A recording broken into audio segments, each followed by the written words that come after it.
common mistakes of new and old homebrewers. Basically, what we're going to do is we're going to break down things that we see people doing a lot that you may or may not do, but even if you don't already do these mistakes, hopefully you learn something. Bad water. So starting with bad water is something we see people do a lot, and we see people of all ranges do it. A lot of times people will go from, like, maybe they'll move and just they'll have a different house. They won't really even think to check this, but that is just having bad water to start with, which can come from things in your pipes. It can come from your water source itself, and a lot of times it just has to do with chlorine being in your water before you mash in. Yeah, for one, make sure your water tastes good. If you don't want to like sit there and drink several cups of water, why would you put it in your beer? What people don't realize is, we say that we don't worry about chlorine so much here. I know it's in our water, but what happens is as you heat that water up to mash in with, you're volatilizing that chlorine. By the time you get it up to 150 degrees or so, there's virtually no chlorine left in there. That is specific to diatomic chlorine, which is what our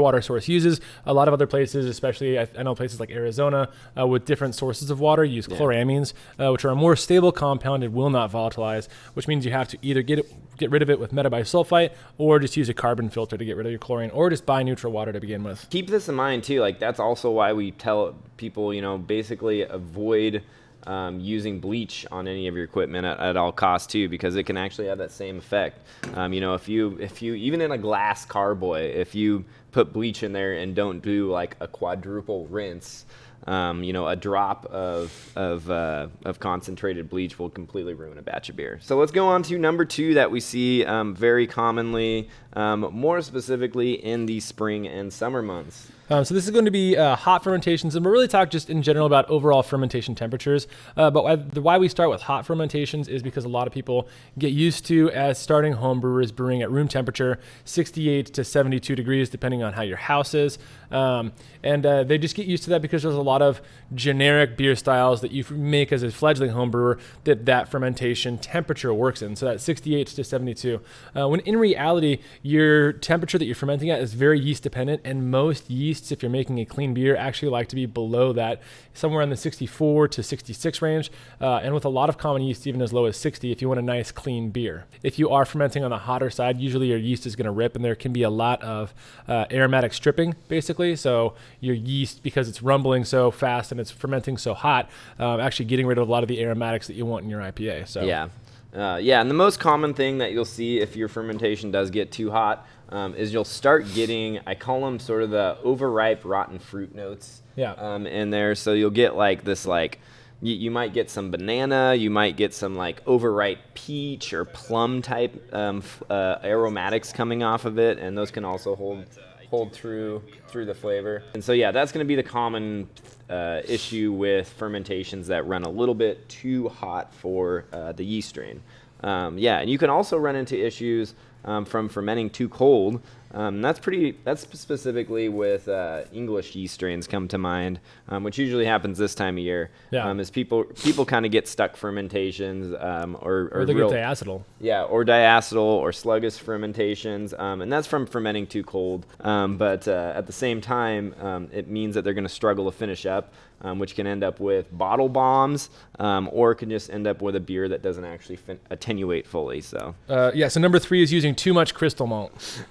We see this over and over again, and my only theory behind it is that it's an old school approach to 30 years ago, when it was base malts and crystal malts and heavily roasted malts, and that was kind of all we had available. But nowadays there's literally hundreds of malt varieties out there to work with that have so much better flavor profiles than crystal malt, which means that you don't have to use crystal malt in beer. And I do think this is it's also probably a stylistic change. I think a lot of times crystal malts were a really good way to also cover up, fruity fermentations, for the lack of a better word, or fermentations that have a lot of off flavors, or not off flavors, but more distracting flavors.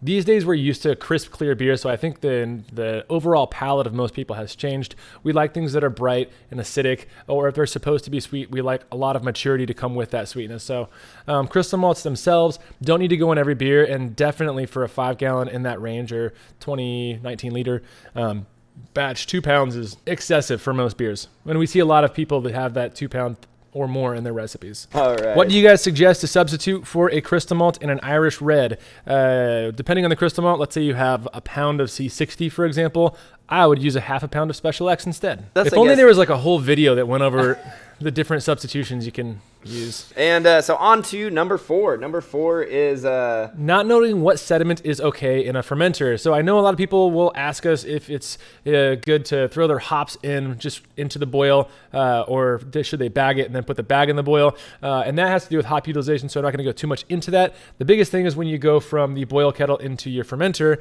when is it more appropriate to strain and filter out, and when is it not appropriate? The answer is for most lighter beers without a lot of heavy adjuncts, without a lot of hops, all that can go in the fermenter and actually create a fine fermentation. Some of the byproducts from boiling and coagulating your proteins in the boil will actually help your yeast ferment during fermentation. Yeah. So if you get all of it gone, it's not necessarily going to hurt, but it's not necessarily going to help either. That said, if you have a really high adjunct beer and there's a lot of those proteins that are sedimenting down, or if you have a lot of hop tube in there, that can actually start damaging your beer by creating grassy notes from the hop structure, or basically creating too much coverage of your yeast as it flocculates out, and making it so that your yeast are more likely to precipitate before they're finished their fermenting. And on to number 5, which is not enough hops in IPAs, or just using the wrong hop varieties, right? IPAs are designed to be hoppy, and hoppy and bitterness are way two different things. Yep, exactly. So yeah, and I think that's the big thing, is understanding the difference between hop flavor and just general bitterness. Even for, say, a Northwest IPA that should be a little bit more balanced, for a 5-gallon batch, you're looking at probably at least 4 or 5 ounces of hops in there. For West Coast, you're looking at closer to a half pound. And for hazies, they might even be 8 or 12 ounces. So, we're talking about a lot more hops than most people are used to.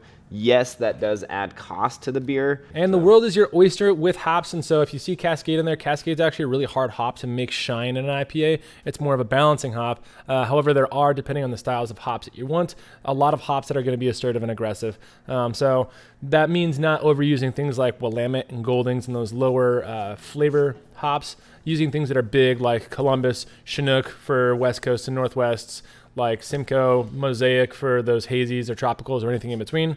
Yeah. And just picking your hops that are designed to have big flavors. Yeah. Fun facts with Timothy. Did you know that Tic Tacs were named for the sound they make when you shake them in their container? Now you do. Fun facts with Timothy. Number 6 is aiming for too high of an alcohol. Yeah. While it is tempting as a home brewer to just make every beer super boozy and super high alcohol, it is a hard risk. And you don't, so when you get up to, honestly, 8% is probably that kind of threshold where you really start having to have proper technique even to make the beer right in the first place. When you start getting above 9, almost 10%, you really have to start getting into coaxing your yeast along and creating a proper environment for everything to ferment nearly perfectly.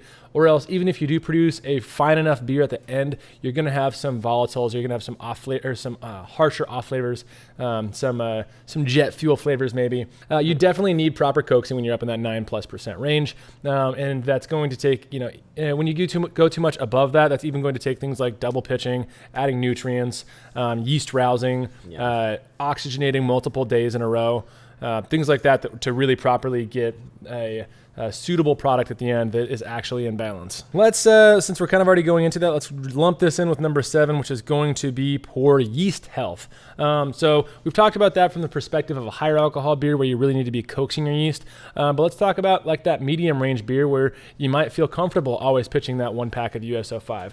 We always, 100% of the time, recommend a yeast starter. And that's not to say that your yeast won't do its job if you don't make a yeast starter, but what you don't realize is how inconsistent your beer can be just by not starting your yeast before you add it to your beer. Yeah, so an important step is just kind of getting those yeast out of their sort of hibernation phase, getting them through what's called the lag phase, which they just sort of hang out, absorb some goodies before they start going ham on your beer. Yeah, and just really getting them ready to hit that wort running. And doing that will definitely, for one, you're going to see like crazy fast fermentation starts. Yeah, exactly. You can even do it right in your fermenter the day before, which is sort of a hack that you don't even necessarily have to have a flask with a stir plate on. You can do a 1 liter starter, right in your primary fermenter. Just sanitize it like you normally would. Pitch that starter right in there the day before, and then rack your beer right on top of it. So people think of that lag and start just in terms of infection. They're like, well, if everything's sanitized, it should be fine if it takes 2 or 3 days to get started. And while that's technically true, there's a lot of other things that are going on in your beer. For example, with the oxygen in the headspace, there's something called, or in the beer itself, because you should be oxygenating your beer, there's something called reactive oxidant species that can be made, and those actually reduce shelf stability, and they can cause harsher flavors, or sometimes they can lead to oxidation down the road, even though you don't expect it, because it creates different compounds that are going to basically wildly attack any substrates. So there's other things that happen besides just infection. Speaking of oxidization, that is going to be number 8, and that is oxidization in hazy IPAs. And while technically it's not bad beer, it's a flavor that we've definitely trained ourselves to throw up when we taste. It's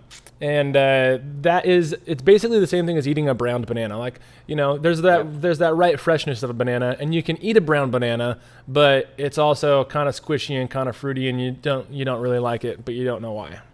At some point during the fermentation process or packaging process, you're allowing oxygen into contact with the beer, and anything that has really high hop loads in it, for the most part, is going to suffer from this. What it's going to do is it's going to deteriorate all those nice hop aromatics and all those really nice hoppy flavors very, very quickly, and then turn the beer into a brown banana. Yeah, a brown banana.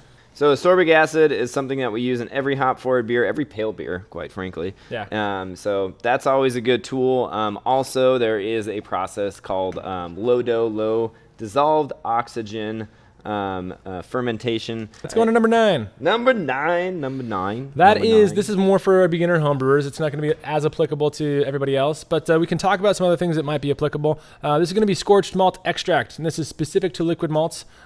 Basically, when you have your kettle on a burner, that bottom of the kettle is very hot, and when you add liquid malt extract to that, it likes to sink. There are other ways to scorch, and we'll kind of just run through these really quick. If you have a non-triclad kettle, or if you have a highly heat-conductive kettle and a hot burner, you can actually scorch your regular beer too. This can come from high hopping. If those hops are circulating around, every once in a while you can get burnt hops. That's the easiest way that I see that happen on the commercial scale, because things actually boil at a hotter temperature on the commercial scale. Yeah. And even if you just have a really thick beer, if you have hot spots in your kettle, if you're getting that brown ring or that burnt looking ring in the bottom of your kettle, you might consider lowering your burner just to make sure that it's having time to even out throughout the kettle, or just investing in a triclad kettle. Number 10, and that is shooting for too high of mash temperatures. I see people come in, and I ask them what their mash temp was when they're like, yeah, this beer only went down to 1015, 1020. And ultimately they're mashing in at like 158 degrees, which is really just way too high. You're going to denature a lot of those important enzymes very quickly at those temperatures. We generally don't recommend going, even 155 is probably the highest I would ever try to mash in. Yeah, both alpha and beta amylase are denaturing at 155 degrees. Alpha is slower than beta, but beta amylase will denature pretty fast at that temperature. The starting temperature range for beta to denature is actually in the 140s. Yeah. But that said, the rate of denaturation versus the rate of the enzyme actually doing its job, it'll still do its thing. But going up to 154, you're definitely losing a lot of your beta amylase, which is going to cleave your starches in a way that makes it easier for your alpha amylase to do its job. So we actually recommend always mashing in super low. Yeah. And then if you want 145 to about 150. Yeah, that's a really great range. And then if you want to make a thicker beer, it's super easy to adjust your grain bill to do that. And it's also a more consistent way to make a recipe. Number 11 is actually adjusting your carbonation levels. This is something that has a tremendous impact on styles of beer. And there are even some styles of beer that we recommend people bottle condition at a lower carbonation just to get the full maturity or the full flavor of what the beer is supposed to taste like. Carbonation levels for different styles of beer should be different, and one of the reasons of that is because carbon dioxide not only dissolves into the beer and forms bubbles and carbonation, but it also isomerizes turns into a carbonic acid, which carbonic acid is an acid that you can taste, and it affects the flavor of the beer. Now, that acidity can push forward bright flavors like citrus flavors, something that you might want in a Hefeweizen, which is going to be highly carbonated, or even IPAs. So yeah, my general rule of thumb for bottling is to do 1 ounce of dextrose sugar for every gallon of a finished beer that you're using. Very lastly, almost didn't make the list, which everybody likes to jump to, right? Yeah. And that is actual infection. Infection, as you can now probably figure out, is a very, very rare occurrence in beer, and that's usually because we're throwing lots of healthy yeast cells at it if you're doing things right. But it can happen. It can come through as being Band-Aidy. It can come through as bottle bombs.